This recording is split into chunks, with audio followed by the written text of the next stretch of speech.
Hi, I'm Dr. Lori Watson and the co-host of Foreplay. I'm your co-host, George Fowler, former firefighter, your couples therapist who loves to talk about sex. Woo! Let's discuss everything about the best sexual techniques to building your emotional intimacy, which is really necessary for great sex. We bring sound, concrete tools to reframe your relationship problems and learn how to fall in love again and feel desire. Listen to Foreplay Radio on the iHeart app, on Apple Podcasts, or wherever you get your podcasts.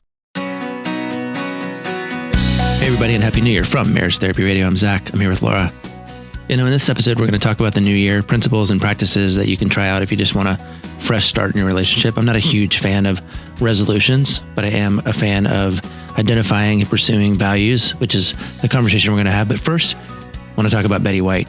Over the last few years, if I've felt sad or stressed out or scared, more than a few times I've thought to myself, at least we still have Betty White. She's just a cool lady. But then on December 31st, 2021, she passed away. And I thought about that, and I decided in my brain that she chose New Year's Eve of 2021 because maybe we won't need her in 2022. So I want to say, rest in peace, Betty White. God bless you. Thank you for being a friend.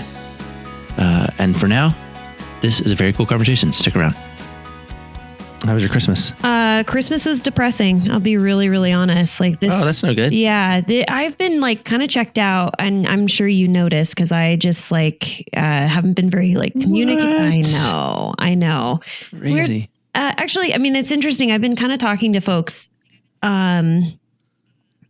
recently, and it's like I'm teaching my clients how to have grace in the season that they're in at the moment. And I think the reason why I've been talking to so many couples about it is because it's a lesson that I need to learn of having grace of the season that I'm in. And the season that I have been in, and why Christmas was a tough Christmas, was that I don't know if I shared like too many details about this, but like we moved to Bend 2 years ago to be closer to my husband's parents. And because Dad at the time was in year 5 of Alzheimer's, and it was just, we wanted to be here to support them and to be closer to them, not just like for my father-in-law who has Alzheimer's, but for my mother-in-law who just needed a break and just needed some support. And anyway, so over Thanksgiving, we put him into a memory care facility to ensure his safety and to get him more stimulation than we were able to provide. And anyway, it was just a really tough Christmas. He's not taking well. He's falling a lot. So that's really tough because I don't know if you know about like falls when you're older, but oftentimes if you have a fall, you break a hip. If you break a hip, you die. And he's had like 4 falls since he's been in this place for, 3 weeks, a month. And it's just been constant trying to find something that is helpful. So it's been quite depressing, kind of sad. And that's where my Christmas is at. And then we weren't able to come to Washington as my family members because of the big dump of snow. So thanks for asking. I'm in a season. Wait, you did come to Washington or you didn't? We did not. No, it dumped. Gotcha. And we just didn't want to be on the road with all of you horrible Washington drivers. Yeah, right on. How was your Christmas? Yeah, I get it. What'd you do? It was amazing. It was so good. Thank you so much for asking. Was it? No, it was not especially. It was fine. Well, you had your girls. We had our family there. Like I said, sort of the larger part of our family was traveling. So it was just really small and quiet. But we just kind of hung out and played games. And I got this, I got one of those. By the way, I have to tell you about some new games that we're really big into games too. And I wanted to share with you the games, but go on. Let's do it. Yeah. I got one of those Oculus virtual reality helmet things, you know? For Christmas? Yeah, totally. Well, we just started like kind of figuring it out, me and Mary, but there's this game, it's called, I Expect You to Die. Okay. And I want to tell you about it because I actually think it's helping me become a better therapist. Okay. You're going to have to like, right? Yeah. But did you want to tell, you should tell me about your games. You should tell me about your games first. So Holden picked out a game that he got for Christmas called, I think, Quirkle. And it's, I know that game. know Quirkle? So that's been fun. The scoring part I'm horrible at because it's sort of like Scrabble scoring and I don't get it. And I just let Ryan score for me. But basically I lose every time. Holden and Ryan beat me. It's the one with the blocks and the shapes and the colors. Yeah. So the second game that I have been loving, because we started doing Sunday game night with our friends. So we'll invite like a couples over, is it's basically like telephone and Pictionary in one. Have you seen this game? I think maybe. Man, it is hilarious. And it's kind of inappropriate. So it's almost like you have Cards Against Humanity. Oh, wait, I do know this game. You draw things and you pass it around? Yeah. So you read a card and it has, like a something that you're supposed to draw, right? So I'm supposed to draw blank. Anyway, I'm supposed to draw it. Yeah. So I draw it. I got you. The person next to me just looks at the drawing, and then on the next page, they write what it is. And then they pass it to the third person. The third person reads the thing and then has to draw it. So it goes through like 6 to 8 people. And then by the end, you're looking at a picture and you're like, how did you get here? How did this happen? But it's question. Very fun. Is it inappropriate because you guys bought the inappropriate version of that game, or is it inappropriate because your minds are in the gutter? No, I didn't buy it, but I'm sure my friends bought the inappropriate version. If there is, there's 2 versions of that game. One is like umbrella. Oh, one's and the other clean one is and the other one's dirty. The other one's like dildos. Yeah. So So there's 2 different versions. We had the inappropriate version because these are our adult friends and that's how they work. Got it. Yeah. Got it. All right. Got it. So that's okay. Can you please connect the dots on how Oculus has made you a better therapist? Okay. Well, listen, today what I want to talk about, because it's today, this is our first episode of 2022. Okay. And there's a couple things that I want to get better at. And one of them is something we've said several times, and it's this idea of what's at the top of the sound relationship house, this idea of creating shared meaning and making life dreams come true. Okay. And sort of the Gottman model. And I just don't know how to operationalize that too much, but I've been thinking about it quite a bit, and I want to offer that to us as a conversation today, just to get people kind of maybe start this year off on the right foot. I'm not a huge like New Year's resolution person. I mean, I kind of am. Do you remember, did I tell you the story about how in 2011 I had 2 resolutions and they were like legendary? And one was I sent 211 postcards to 211 different people on 211 different days. Yeah. That was kind of fun. Yeah. But then the other thing I did is I was swimming a lot at that time, and I was really bad at flip turns. So I did 2011 flip turns during the year, and I counted every single one. Oh, I just got the 211. It didn't make sense the first time you said it, but now I get it. Yeah. Okay. All right. No. Yeah. 2011. And then I did 2011 flip turns, which I counted every single one at the end of every single workout. And I got there like at the beginning of August or September. Anyway, so I do come up with quirky resolutions, and I think that they're fun, but I think I'm fundamentally opposed to resolutions that are like, I'm turning my whole life around right now. Right. Yeah. Like, On this day, I declare. Yeah. Because then you know, oftentimes you'll just sort of somehow miss the mark, or you drop the ball, and now you feel terrible. By the way, how's your 75 hard going? Yeah, I did it for one day, and then I realized that I can't do this. I actually had a client. He was like, yeah, so what's this whole 75 and hard? Because he listens to the podcast. And I was like, yeah, thanks for bringing that up. It's a total failure. Yeah. It's really hard. Yeah. I didn't understand that you can't finish the 75 and hard if you miss one thing. Why are you adding the and on there? 75 and 75 hard? Because it's 75 days 75 hard. And it's hard. No, it's just 75 hard. Hey, here's the resolution that I did last year that I set is I wanted to read more books. Do you remember coming in my office? Do you remember my book list that was up on the wall for my son? Yes. Okay. Yeah. That you checked off like two things. Them? Yeah. Well, the book list is intended until he leaves the home, until he's 18 years old. It's like, anywho, but we've gone through a lot of Harry Potter this year, so that's solid. But my resolution was I wanted to read more professional development books. Like when couples come to me and they say, oh, we read this really great book called blah, blah, blah, like the new rules of marriage by Terry Real. And I'm like, really? That's interesting. Yep. So I started a book club last year and I've been doing it consistently this entire year. Yeah. Yeah. So that is a resolution that you started one did. as a thing that you were hosting. I'm still hosting. I'm hosting it with other clinicians. Yeah. And we have a book. You're like the boss of the book club. I actually last night joined a book club, like an app they're going to mail me one book a month. And I have that same goal. Like I've been doing so much, crossword puzzles and chess on my phone. Okay. That it's like just how I vacuum time out of my life. But I'm like, I think I want to get back to like reading books. Yeah. So I have a big reading books goal for 2022. Just so I can have a book in my hand or have a book on my bedside and just not be.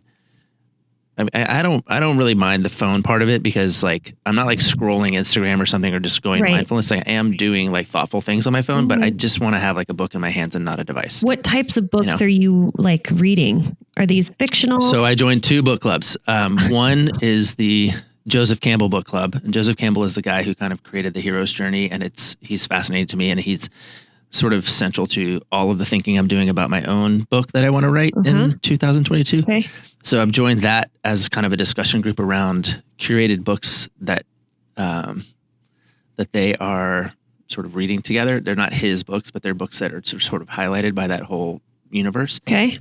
And then I joined a second one, which is more around just like creativity and art. Like I think that's another part of my personality I need to unlock is not necessarily like I am creative. I'm naturally creative, but I'm not as playful as I'd like to be. Okay. And so there's something about leaning into creativity and art that I am prioritizing for sort of this next season. Sweet. I wouldn't call it a resolution, but I would say it's a value set that I want to lead into. Yeah.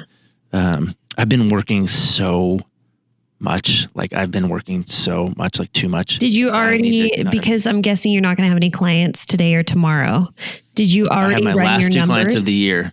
I have the last 2 clients of the year today. Oh, today. And then after that, you're probably going to do your P&L, I'm guessing. And it's going to be done by New Year's. That's just what I know about you is that you're going to send me a thing. And you're like, look at how much money I made. It'll be done. It'll actually be done before tomorrow afternoon. Yeah. You are a very interesting character. Okay. Yeah. Tell me about how Oculus is making you a better therapist. Okay. Well, first of all, let's try and stay close to the theme. The New Year's theme, because there are very specific things I want to invite our couples to think about. But here's one of them. So there's this game. It's called I Expect You to Die. And basically it's a game of sort of escape rooms. So the first, let's see, the one I'm in now, it's like a submarine. So you're in a little submarine and trying to get out of the submarine. And there's all kinds of things that are making that hard. There's grenades in there. There's, toxic gas. There's, fire. You might run out of oxygen. There's all kinds of ways. The game is just kind of always killing you. But I'm having this experience. I played it the other night. 2 things happened to me. I played it the other night for like 45 minutes and I could not get out of the submarine. But I was aware of a thing that was happening to my brain, which was every time you fail, you get a new piece of information about sort of why you failed. Interesting.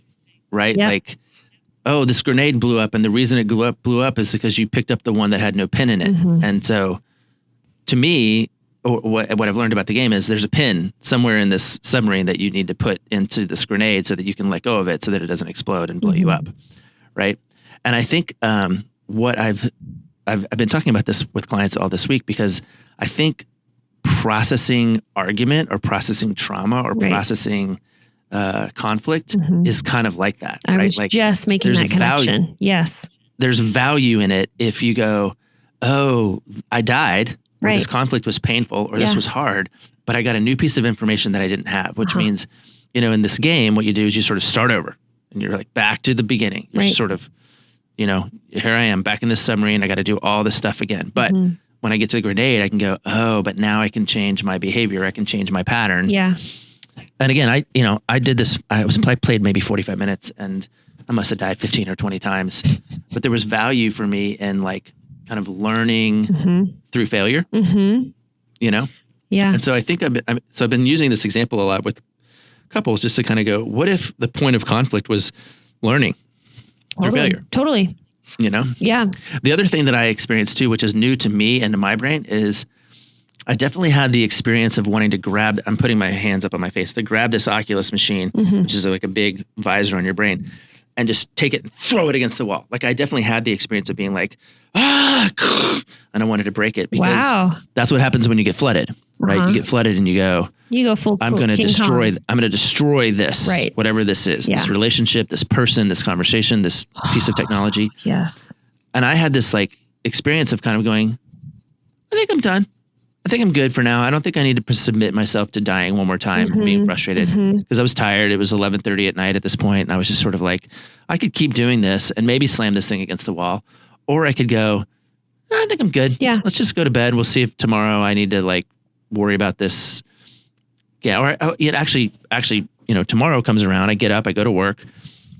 Maybe I talk about it with clients. Maybe I don't, but I'm definitely thinking about the submarine. I'm like, I think I remember this other piece that's going to help me through this.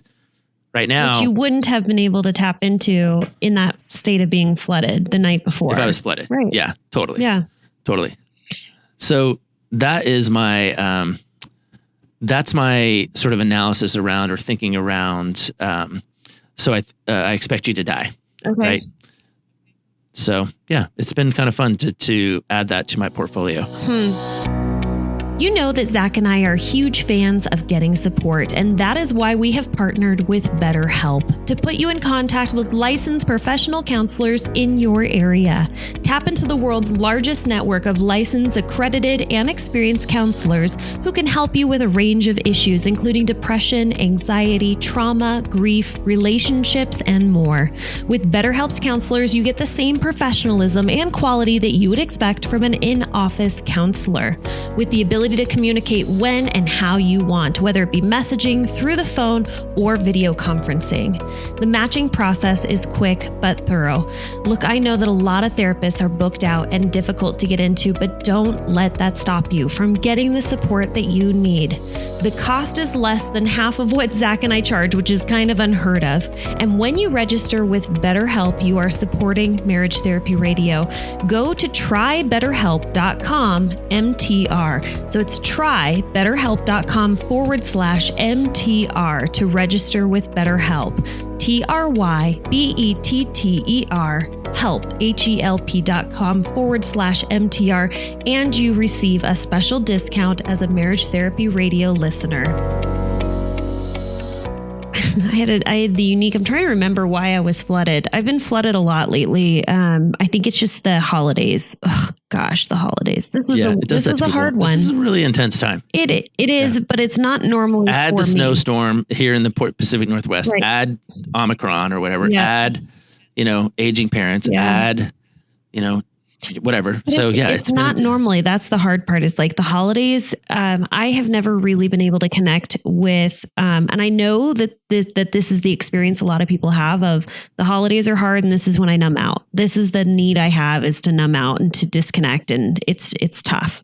I have not ever really had that experience, and then this was a tough holiday season for me, and anyway, I found myself emotionally flooded, and it was actually nice, I have to say, for a moment to be able to feel that moment of, and I was all by myself, I think.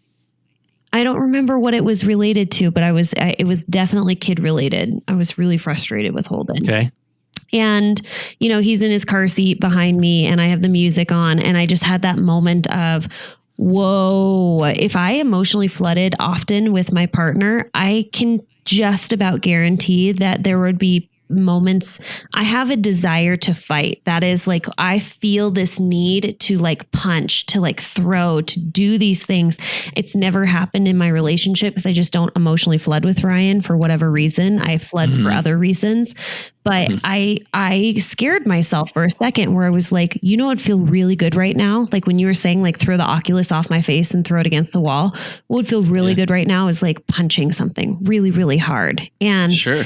I think what was really helpful was that I was emotionally flooded, not with my partner, I was by myself. I mean, I was in the car, not driving. I think I was in the parking lot. That's what it was. I was in the parking lot of Trader Joe's. Parked, and I was having an emotional moment. But yeah, I think for me, it was really helpful to actually tap into that feeling of feeling flooded, because it had been so long. And I don't know how to describe it. I think I was just grateful. It's interesting the way I was thinking of how I'm grateful to know that you were flooded, or grateful to know that you were flooded, and then also to be able to make a choice not to like punch something. I think I was grateful that I had the experience of feeling it, because sometimes you get so detached from feeling that feeling that it's like a nice reminder that you're alive for whatever reason, right? And I also, it's like the inverse, like, wow, this is really new. I don't ever flood. That's crazy. And it immediately made me grateful that I don't flood, that this is an experience that is so infrequent. And also the idea of like learning, what can I learn from this situation? Kind of like conflict. Okay, I think it's helpful to go back and process conflict, because I think that there's a lesson in every hardship that we go through. What is it that we learned so that we can get better at conflict in the future? It was a really crappy situation. Yeah. I mean, again, that's how I feel about this video game. It's kind of why sometimes I'll use the metaphor of how football teams use film study. Yeah. Like, we just got beat real bad. Like, let's look at the film and see what went wrong so we can correct it and do it. And but I think there's a measure of like, awareness and humility and grace that you need to have to kind of do that. This maybe brings me into a little bit of like a mantra I've been hitting, and maybe it can be you, dear listener, your mantra for 2022. But I found that, I have a very strong bias in my practice, as I think I've said to you many, many times, that you have to earn the right to do conflict. Yes. And the way that I think about that started to think about this is, it goes like this. First step in earning the right to do conflict is taking care of your stuff. Me. I'm taking care of me. Yeah. I am owning my stuff. I'm soothing when I am flooded. I am aware of my whatever. So it's me, right? Number two is we. So we are taking care of our stuff. There's always, always, always something you both want. And it might be just a good night's sleep, right? Like you might just both need a good night's sleep. And then you wake up and you find out tomorrow is not a big deal. Here's what I've been saying to clients. I've been saying, okay, cool. We have the first two steps, right? It's me, then it's we, then it's long pause. Then it's you. Okay. What's the long pause? It's belaying the impulse to jump straight to, I've taken care of my stuff. I know what we both want. Now I need to talk to you about you. I'm really working on my stuff. We are in this together. We want the same thing. And now I'm going to wait. I'm going to put a long pause until I say, hey, you are really bothering me. Got it. You know what I mean? So it's like me, we, long pause. Then you've earned you. it. Then you've earned the you know? And I think what you do in that long pause is really critical, right? And maybe again, this is where like the New Year's thing is really critical, because I think in terms of getting better at the top of the sound relationship house, it really needs to be about what values do we hold here? And so for me, like New Year's is less about the resolution or the behavior you're going to do than sort of the value you're going to chase. Yeah. Right. Like I'm going to chase creativity and art. Or I'm going to chase, paper book, right? Yeah. Just have it, whatever. And then that can direct the rest of it. So some people are chasing adventure. Maybe they're chasing wealth. Maybe they're chasing knowledge. Maybe they're chasing health. Maybe they're chasing, fun. That then can be, it's almost like what's your word for the year? Right. But what are our values that we hold so that when we get into it, we can kind of go, hold on, what are we chasing right now? Yeah. Maybe it's just a good night's sleep. I do that with couples where, and this kind of goes back to the idea of like talking and being aware of the season in life that you're in, of what are the things that you are willingly and able to lay down and say, that's not the value that I'm chasing right now. It's maybe something that I value, but it's not something that I'm able to give time and attention to. I've got clients that are in the middle of work and also being students and also raising children and also trying to do all these things. And it's like, yes, I understand that you value your physical health and being in the best shape of your life, but is that also the thing that you should be focused on right now? Because it doesn't sound like that's the season of life that you're in, that you're able to give that time and attention. And so having them sort of, if I've been with clients long enough, I'm like, let's look at where we were a year ago when we first started working together and what your focus was as a couple, where you needed to chase that value down and that needed to be your top 3. And then we look at 10 different values and it's like, what are you able to then say that doesn't need my time and attention anymore? I can put that one on the back burner and now I'm chasing this other thing.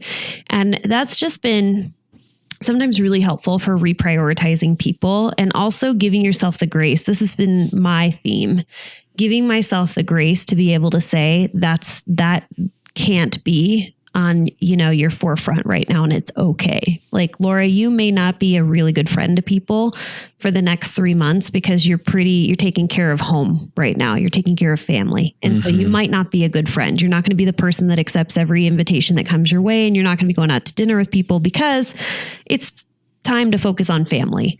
And I think that prioritizing that and verbalizing it and giving yourself grace has been very helpful for me. Well, and I think the thing too, like, people get into these arguments and sometimes not arguments, but they get into these sort of tension spaces. And sometimes they're talking about all good things. Yes. Well, I want to be a good friend. Well, but I also want to be helpful. Well, I also want to be, I think I was trying to say the word healthy, but I want to be healthy. I also want to be, responsible, blah, blah, blah. And all of those are good, but sometimes they're competing. Right. And so having some clarity about what it is that you're trying to do doesn't mean that being a good friend is bad. Right. Or not important. It just means it's not the thing that can get your best brain right now. So I have this exercise that I'll do with couples a lot, which is there's a lot of ways to get to it. I happen to have a deck of cards that's all value based. And sometimes I'll have them play through the deck of cards until they end up with 4. Cool. These are our 4 values. And then I'd say, okay, well, let's rank them now. And, what they've done is I think there's 100 cards in there. So they've dropped to 96 values. Right. It's hard. They're left with 4. Yeah. And then they go, okay, let's rank them. Oh, these are both, no doubt. They're all important. In fact, they're all really important. But here we go. If you spent the next year going, this is our number 1, this is our number 2, this is our number 3, this is our number 4, that could be really cool. And maybe it saves you a lot of grief. But more to the point, or maybe more sort of New Year's resolution-y is, if you spent the next month, let's say again, you picked creativity, and so February 1st rolls around and you can go, hey, I did it. I did creativity. Look, I painted a thing, or I did a thing, and just so that you can say, yeah, there's evidence here. Okay. Not proof. Yeah. Right. Proof is I'm going to be healthy. I'm going to ride my Peloton every single day for the next 365 days. And you're going to fall off one day, or you're going to, your knee's going to hurt or whatever. And then now I've failed and I start to have all these questions about doubt and whatever. But if there's just evidence that I am in fact living into my values, that's always encouraging to be able to look back and go, look what I did. Even if your value was learning through conflict. Now you can sort of play, I expect you to die every single time you get into a tension moment with your partner.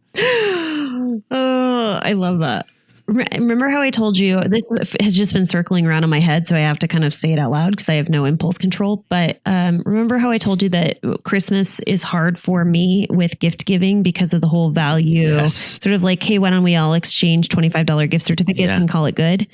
I have $30 bills. That's what I call it. Yeah. I think that I have figured out a way to do, because Christmas was hard because there was no gift giving between my husband and I didn't like that. And so I discovered a way that I'm going to do it. Are you ready? I think this is brilliant. Yeah. Tell me. I'm going to have a box that I'm going to hide somewhere in the house, like in my own personal closet. And it's going to be Ryan's box. And when I see something throughout the year and I'm going to just buy it because I see it, I think of my husband, I think he's really going to like that. I would like to get that for him. I'm going to take it and put it in the box. and it's going to collect over time. And then come Christmas time, I'm going to have all of these things that I naturally, organically thought throughout the year.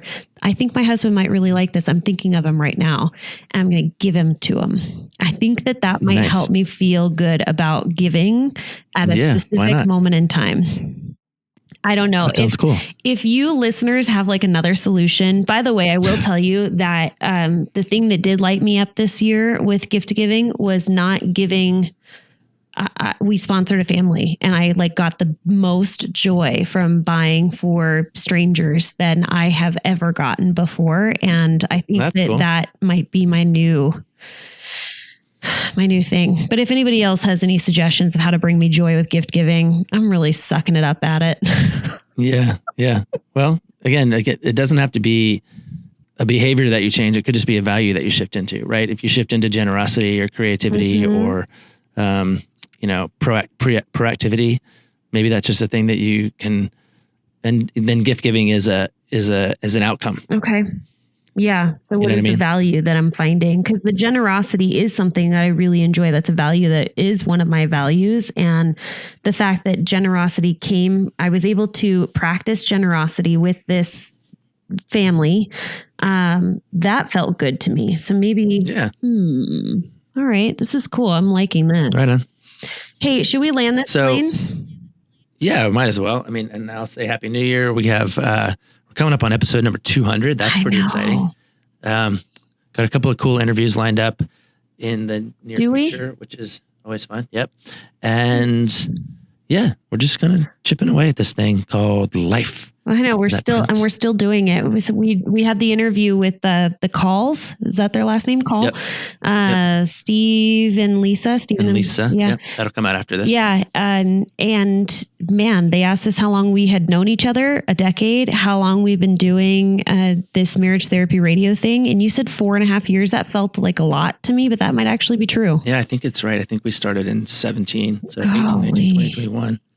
Yeah. Woof. Keeping up on 4.5 years. Man. All right. Well, I've clearly gotten very comfortable with you, seeing how I got out of the shower and put a sweatshirt on, and now you're looking at me with wet hair and no makeup. So that's cool. I wore my fancy hoodie for you today. Thank you. I traded hoodies. I went from one dirty hoodie to one clean hoodie. Right on. All right. All right. Listen, you take care of you. Happy New Year to your family, and I'll touch you soon. Oh, wait. I have a question for you. Where did you find the card deck? The values card deck? I think it's called Rivets, and I got it in a date night in a box thing. Right. You told me about that a while ago. And I have never been able to find it again. And when I have found it, it's been like $65. Ooh. And I'm like, no, I'm not buying another one of those. So yeah. But that stuff exists all over the place. In fact, I have a worksheet that I use. It's like a value worksheet. Yeah, me too. So they should email us if they want our stuff, and they can vote to see which one of us is better. Mine. It's definitely mine. Yeah. All right. Whatever. But I think if you're inclined to do values-based sort of thinking about 2022, let us know if we can help. And in the meantime, I expect you to die. No, I don't want to say that. Whatever. We'll land this plane. Sayonara. Yeah. Thanks so much for listening to this episode of Marriage Therapy Radio. Happy New Year, everyone. Happy 2022. I am really curious. If you want to reach out, let us know. Hit Zach up on the Instagram or Facebook. Let us know, like, if there was a word or a value or maybe 3 values that you wanted to lean into in 2022. I would love to know what those are. I'm really curious what is something that you're focusing on in this season of life. I'm going to be working on talking that up with my family this week. That's something that we always enjoy doing over a good meal, is talking about our 2022 plans. But until then, thank you for all of your time and your attention, making your relationship better today than it was yesterday.